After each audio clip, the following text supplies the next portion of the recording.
مګالي صاحب دا تاسو بچی دی سبق وای کنه وای سبق وای کدل ته کې زما سره دی رزق ته ودرېږي چې د خېټې کاري وکما چې کله خراب شوی نو خپل سړی به دی بل ته ځان ته ساته ګورې ګڼکپ ته ګڼکپ په دیم کې مسله دا نه ده زموږ نظام کوټه شوی دی موږ دا نظام جوړو کم از کم یې د کافر زامنه دا معلومه چې تاسو خو دې ستاسو چې د گاونډي بیمار دی ستا چې د گاونډي وګی دی کم از کم د سره خو خوکه کنه په 3000 روپۍ باندې وړي دي په 800 روپۍ باندې چینی ده په 600 روپۍ باندې غوړي دي چې حالاتو راکړو او کبخت راکړو هر څه چې گزارې سخت راکو ګرانو کتونکو زما رحمت علي اجازه تاسو قربو یو شخصیت مې ولیدو او هغه ژوند څنګه تیری یقینا زما اشاره زما خوږ دوست زما ډیر خوږ دوست او د منګوري بلکې د ټوله دنیا نوموړی شخصیت عثمان خیالي هغه سره ولاړ یم. السلام علیکم خیالي صاحب. وعلیکم سلام. څنګه یې ټیک ټاک خیالي صاحب څنګه یې جی بس شکر دی وختونه تیریږي ښه مزیدار په مزه کې داسې یو ورځې وي چې خلک به راتلل تاسو ته به منت کوو سوال به یې کوو چې یاره ستا سره وخت شته که نشته چې موږ له وخت راکړې آیا اوس څه پوزیشن دی رحمت علي صاحب لکه زندگی د کله خی کله بدی شپه ورځي په تیاره پسې رڼا راځي او په رڼو پسې تیارې راځي مسله دا نه ده زموږ نظام کوټه شوی دی موږ دا نظام جوړو زه د دې دپاره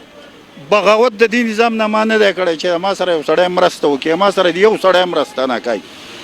خو کم از کم یې د کافر زامنه و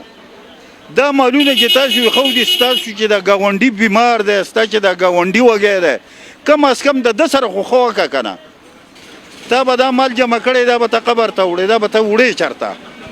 زما د دې نظام نه په دې ګیله ده زه دې په دې باندې خفه یم چې یو سړی دی په کاټن په جوړه کې ګرځي دی په ایسي کې سمدي زما دې په خدای قسم یې زما د عمرګري پکې نه و 2 ورځې زما د زړه دونه خوږ شوی دی یو د اوس نه و چې هغه لی پکې اغستی وی بیا یو کس رینګ وکړو الله دې ورسره ښه وکړي هغه لی پکې واغستو په داسې مال خو زه لعنت ویم مړه ما لکه الله دا مال لکۍ زه یې ترې نه غواړم رحمت علي صاحب خیالي صاحب ستاسو خبرې د درد نه ډکې دي یقینا د ژړا خبرې دي او څو پورې به سړی جاړي او څو پورې به سړی فریاد کوي ستاسو سره بالکل سل په سل باندې شریک یم دا راته ووایي جي چې داسې ورځې وي چې کله د عروج ورځې وي او تاسو بره وئ ډېر زیات مینوالو هغه مینوال شته یاره یو خبره ده رحمت علي صاحب کم چې لکه بې مفاده خلک وي لکه پښتانه خو ډېر مینه نه خلک ته خدا خلک ورله یو غلط رنګ ورکوي چې دا ټوپک ده دا اسلحه ده او د پټۍ بیلي ډېران ګټي او دا غلطې اوازونه او دا پې شوي دي پښتون ډېر مینه نه قوم دی اوس هم دومره جزانان راځي ما ته وایي چل وکړو زه هم زه ستاسو اواز کوم زه خو ځان له دې ګاډۍ ته ولاړ یم زما بچي دي خدای پکې رزق راکوي خو دا نظام به کم دی ته چې په 3000 روپۍ باندې وړي دي په 800 روپۍ باندې چینی ده په 600 روپۍ باندې غوړي دي او دیاړي مار سړی هغه 200 روپۍ دیاړي دي دا غریب به دې کې کور څنګه ساتي چې کله د عروج ورځې وي تاسو چې چا سره مینه کړې ده څه داسې خو نه ده که نه چې یاره تاسو څوک ټوکراو کړي دي تاسو چاته مخ نه دی کړی تاسو چاله وخت نه دی ورکولی څه داسې قصه خو نه ده که نه نور خو حالات هر څنګه راځي حالات د ژوند حصه ده خو آیا چې هغه ورځې یا تاسو چې چاله لاس ورکړی دی تاسو چې څوک ښه کړي هغه کسان ستاسو خواله راغلي دي نو د عروج په وخت کې تاسو ته پته ده چې لکه پالتو خلک سړي ته ځان ډېر زر نږدې کوي او د مخلص کسان چې کمی کنه دا لږ ځان د دوی پکې ځای ورکېږي بهرحال انساني غلطیانې ملتیانې ته کېږي نو په هغه وخت کې چې به کم خلک واخوجو لکه د عروج ورځي هر سړی راځي وایي یاره دا زما ملګری دی دا مې ورور دی هلکه څه خدمت وکړم څه چل وکړم ما ته ګورې وایه چا به یو شی را په مخه کړی چا به بل شی خو چې کله خراب شوی نو خپل سړی به دې بل ته وایي ځان ته ساته ګورې ګڼکپ دی ګڼکپ په دې کې او عثمان خیالي صاحب غالبا دا ستاسو بچی دی سبق وایي که نه وایي سبق وای که دلته کې به زما سره دې رزق ته ودرېږي چې د خېټې کاري وکړم دا خو د دې سی ډي سي نه دې نظام نه زه دا تپوس کوم چې خدای او تباه کا ته په دې باندې پابندي لګې چې یو ماشوم د نن ما کتل چې په بره دیر کې یو دغه مې وکتو پوسو چې دنیا ماشومان خلکو د غربت د وجې د سکولونو نه وویستلاو چاله یې پرته غاښونه ورکړي دي خرڅوي او چاله یې څه ورکړي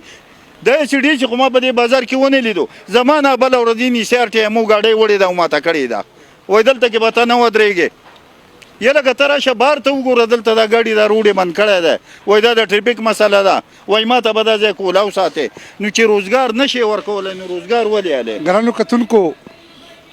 زړه مې غواړي چې څه ډېر څه ووایم نور زما خیال دی چې زما حوصله ماله د دې خبرې اجازت نه راکوي چې زه د دې خپل رور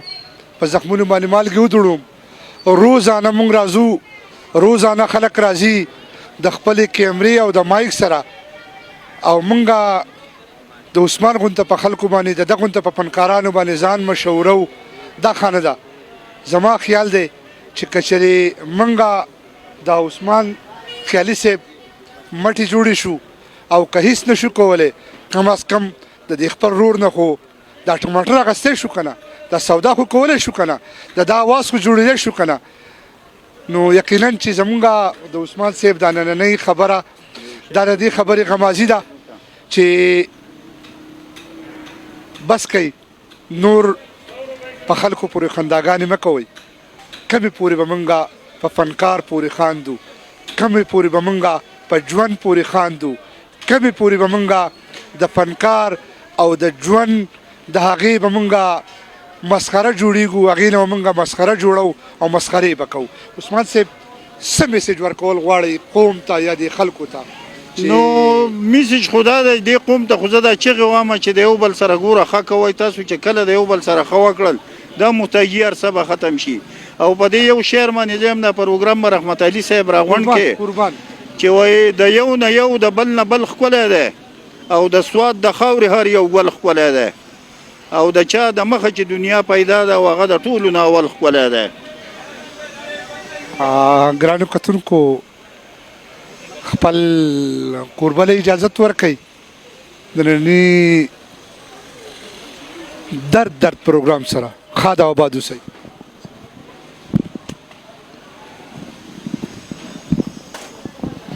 د محبت که دا سزا ده نو ما مړ که که نه د محبت که دا سزا ده نو ما مړ که که نه ښکليه